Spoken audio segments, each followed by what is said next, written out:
Chapter 16. A Plan and a Narrow Escape.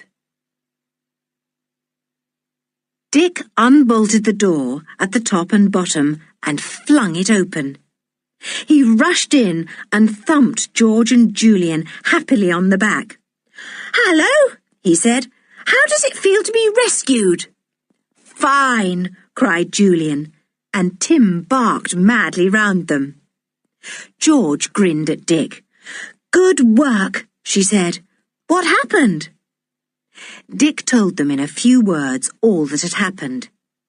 When he related how he had climbed down the old well, George and Julian could hardly believe their ears. Julian slipped his arm through his younger brother's.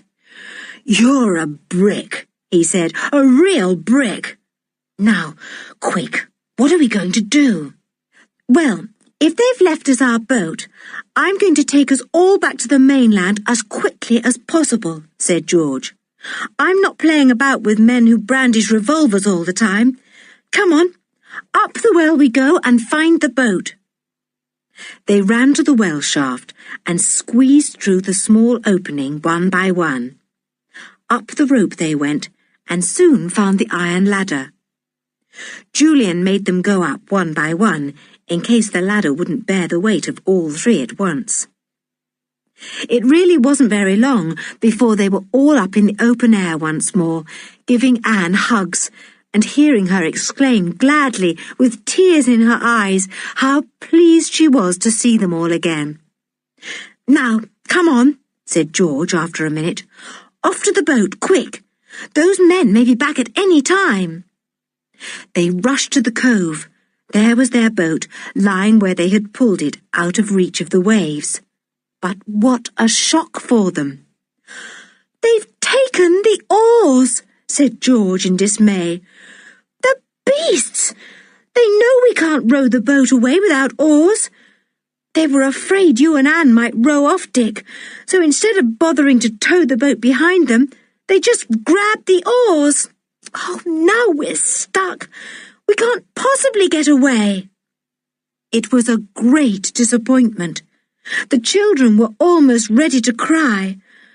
After Dick's marvellous rescue of George and Julian, it had seemed as if everything was going right. And now, suddenly, things were going wrong again. "We must think this out," said Julian, sitting down where he could see at once if any boat came in sight. "The men have gone off, probably to get a ship from somewhere in which they can put the ingots and sail away. They won't be back for some time, I should think, because you can't charter a ship all in a hurry, unless, of course, they've got one of their own. And in the meantime, we can't get off the island to get help, because they've got our oars," said George. "We can't even signal to any passing fishing boat, because they won't be out just now. The tide's wrong. It seems as if all we've got to do is wait here patiently till the men come back and take my gold, and we can't stop them. You know, I've got a sort of plan coming into my head," said Julian slowly. "Wait a bit. Don't interrupt me. I'm thinking." The others waited in silence, while Julian sat and frowned, thinking of his plan. Then he looked at the others with a smile. "I believe it will work," he said. "Listen. We'll wait here in patience till the men come back. What will they do? They'll drag away those stones at the top of the dungeon entrance and go down the steps. They'll go to the storeroom where they left us, thinking that we're still there, and they will go into the room. Well, what about one of us being hidden down there, ready to bolt then into the room? Then we can either go off in their motorboat or our own boat if they bring back our oars, and get help."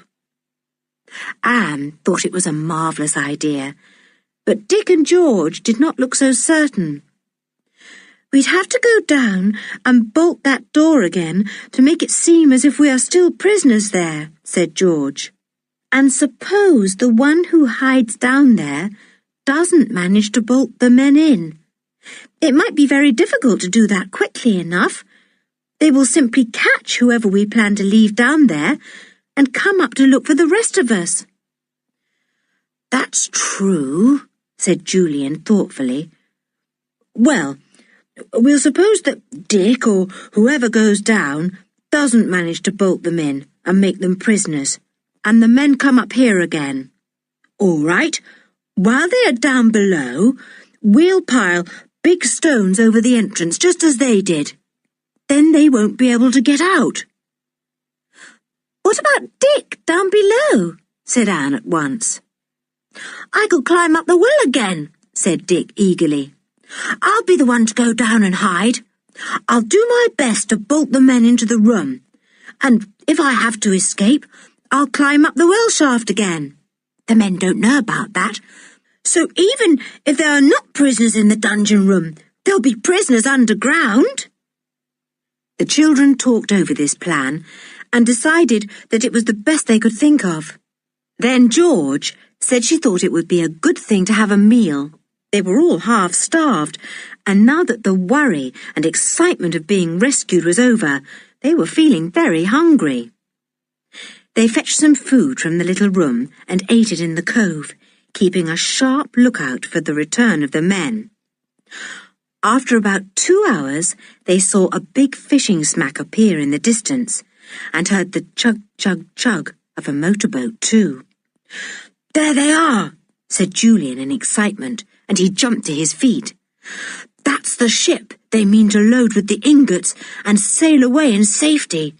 And there's the motorboat bringing the men back. Quick, Dick, down the well you go, and hide until you hear them in the dungeons. Dick shot off. Julian turned to the others. We'll have to hide, he said. Now that the tide is out, we'll hide over yonder behind those uncovered rocks. I don't somehow think the men will do any hunting for Dick and Anne, but they might. Come on, quick! They all hid themselves behind the rocks and heard the motorboat come chugging into the tiny harbour. They could hear men calling to one another. There sounded to be more than 2 men this time. Then the men left the inlet and went up the low cliff towards the ruined castle. Julian crept behind the rocks and peeped to see what the men were doing. He felt certain they were pulling away the slabs of stone that had been piled on top of the entrance to prevent Dick and Anne going down to rescue the others. George, come on, called Julian in a low tone. I think the men have gone down the steps into the dungeons now. We must go and try to put those big stones back. Quick! George, Julian and Anne ran softly and swiftly to the old courtyard of the castle. They saw that the stones had been pulled away from the entrance to the dungeons. The men had disappeared. They had plainly gone down the steps. The 3 children did their best to tug at the heavy stones to drag them back. But their strength was not the same as that of the men, and they could not manage to get any very big stones across. They put 3 smaller ones, and Julian hoped the men would find them too difficult to move from below. If only Dick has managed to bolt them into that room, he said to the others. Come on, back to the well now. Dick will have to come up there because he won't be able to get out of the entrance. They all went to the well. Dick had removed the old wooden cover and it was lying on the ground. The children leaned over the hole of the well and waited anxiously. What was Dick doing? They could hear nothing from the well and they longed to know what was happening. There was plenty happening down below. The 2 men and another had gone down into the dungeons, expecting, of course, to find Julian, George and the dog still locked up in the storeroom with the ingots. They passed the well shaft, not guessing that an excited small boy was hidden there, ready to slip out of the opening as soon as they had passed. Dick heard them pass. He slipped out of the well opening and followed behind quietly, his feet making no sound. He could see the beams made by the men's powerful torches, and with his heart thumping loudly, he crept along the smelly old passages, between great caves, until the men turned into the wide passage where the store cave lay.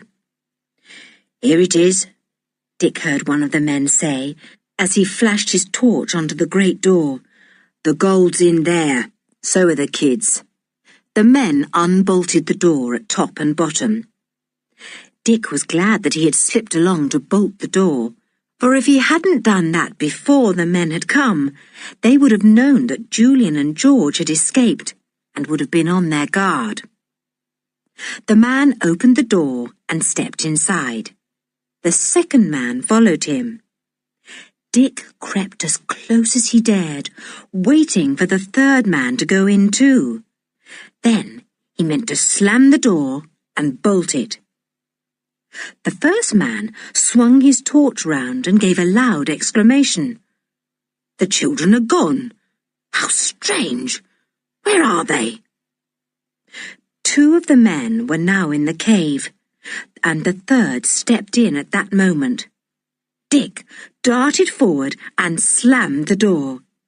It made a crash that went echoing round and round the caves and passages.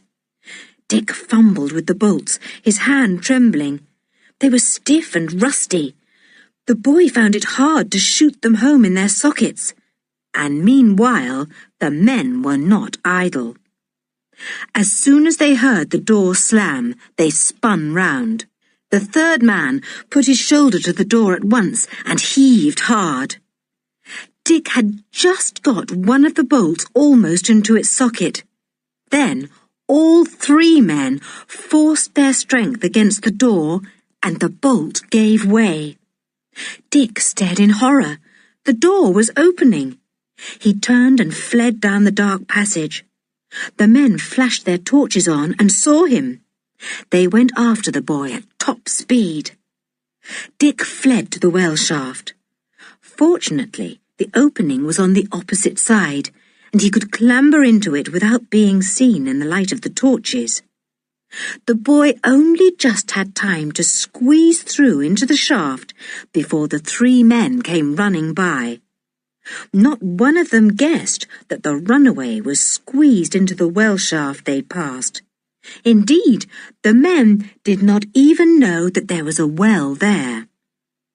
Trembling from head to foot, Dick began to climb the rope he had left dangling from the rungs of the iron ladder. He undid it when he reached the ladder itself, for he thought that perhaps the men might discover the old well and try to climb up later. They would not be able to do that if there was no rope dangling down. The boy climbed up the ladder quickly and squeezed round the stone slab near the top. The other children were there waiting for him.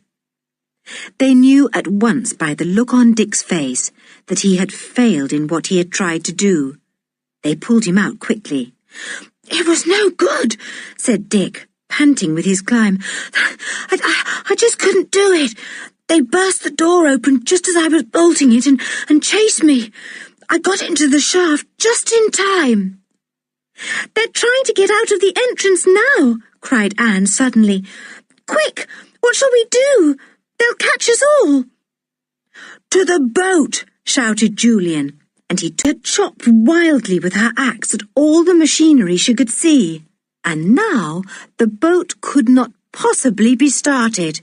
It was damaged beyond any repair the men could make with the few tools they had. "You wicked girl!" yelled Jake, shaking his fist at George. "Wait till I get you." "I'll wait!" shouted back George, her blue eyes shining dangerously. "And you can wait too. You won't be able to leave my island now."